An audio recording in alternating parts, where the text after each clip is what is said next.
الحمدللہ پاکستان نے افغانستان میں اپنے مقاصد حاصل کیے اور افغان طالبان کو اس بات پر قائل کیا، چاہے وہ جنگ کے ذریعے ہی کیا ہو،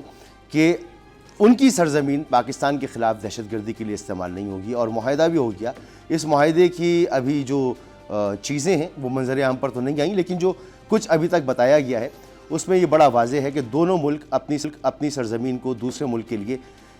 دہشت گردی کے لیے استعمال نہیں ہونے دیں گے، اور پاکستان کا مقصد بھی یہی تھا کہ وہ افغان طالبان کو اس بات پر راضی کرے، اس بات پر منائے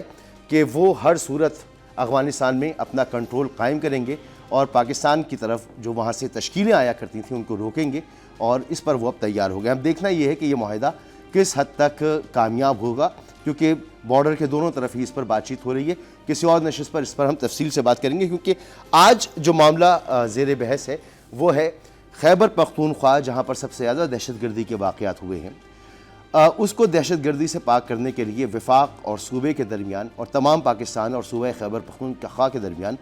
بہت زیادہ کلوز تعاون کی ضرورت ہے، جو کہ نظر نہیں آ رہا بدقسمتی کے ساتھ۔ نئے وزیر اعلیٰ سہیل آفریدی، انہوں نے اپنی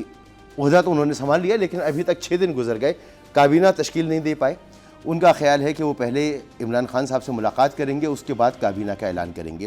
اس دوران 2 اہم ڈیولپمنٹس ہوئی ہیں۔ ایک تو یہ کہ سہیل آفریدی جو ہیں ان کو ایک میٹنگ میں شامل ہونا تھا جو وزیر اعظم کے زیر صدارت تھی، اور اس میں فیصلہ ہو رہا تھا کہ افغانستان کے جو مہاجرین ہیں ان کو واپس بھیجنا ہے۔ اس میں سی ایم صاحب شامل نہیں ہوئے، سہیل آفریدی شامل نہیں ہوئے، تو اس میں بڑی تنقید کی جا رہی ہے۔ حالانکہ وہ اسلام آباد میں موجود تھے، ان کی کوشش یہ تھی کہ وہ عمران خان سے ملاقات کریں، نہ کہ وہ وزیر اعظم کی اس میٹنگ میں جاتے جہاں باقی صوبوں کے وزراء اعلیٰ اور دیگر اہم شخصیات موجود تھیں۔ پھر آج وفاق کی طرف سے کچھ بلٹ پروف گاڑیاں دی گئیں، جسے واپس کر دیا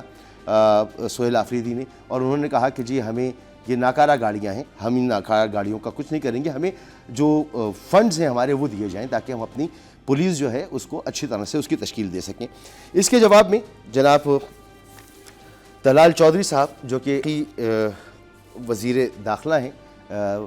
برائے مملکت، یعنی کہ 2 نمبر پر، تو انہوں نے اس کا جواب بھی دیا ہے۔ دہشت گردی کی جنگ کو تیز کرنے کے لیے یہ گاڑیاں دی گئی تھی، اور یہ گاڑیاں ہر وہ سہولت رکھتی ہیں اور انٹرنیشنل سٹینڈرڈز کے مطابق ہیں جو کسی بھی خطرناک علاقے یا دہشت گردی کی جنگ میں استعمال کی جا سکتی ہیں۔ مگر یہ نابالغ ناپختہ سوچ ہے۔ لوگ کہتے تھے کہ ایک نابالغ وزیر اعلیٰ لگا دیا گیا ہے، جو ابھی اتنا پختہ ہی نہیں ہے کہ اس کو کسی وزارت پہ بٹھایا جائے۔ وزارت اعلیٰ تو دور کی بات، وہ آج کے اس فیصلے سے ثابت ہوا ہے دہشت گردوں کے خلاف لڑنا ہی نہیں چاہتے۔ اس کے علاوہ جی علیمہ خان صاحبہ جو ہیں ان کی گرفتاری کے لیے ان کے وارنٹ بھی جاری کر دیے گئے، وہ 26 نومبر کے احتجاج میں پیش نہیں ہو رہی ہیں، اور تیسری مرتبہ ہوا ہے کہ ان کے وارنٹ ناقابل ضمانت وارنٹ گرفتاری جاری ہوئے۔ نہ صرف ان کے بلکہ ان کے جو گارنٹر تھے ان کے بھی ناقابل ضمانت وارنٹ گرفتاری جاری ہو گئے۔ اس پر بھی بات کریں گے، اور ساتھ ساتھ پنجاب میں سیلاب متاثرین کے لیے بڑا ریلیف دیا جا رہا ہے۔ 100 ارب روپے کا پیکج اناؤنس کیا گیا ہے، اور جو مریم صاحبہ ہیں آج انہوں نے اس کا باقاعدہ آغاز کیا ہے، تو انہوں نے کہا کہ ہم کسی سے قرض نہیں لے رہے، اور انہوں نے چوٹ کی اپنے مخالفین پر، اور انہوں نے کہا کہ کہیں اور سیلاب آتا ہے تو پورے سال جو ہے وہ رونا دھونا ہوتا ہے۔ ہم نے کوئی رونا دھونا نہیں کیا، بلکہ اپنے ہی وسائل سے ہم نے اس کا حل نکالا ہے۔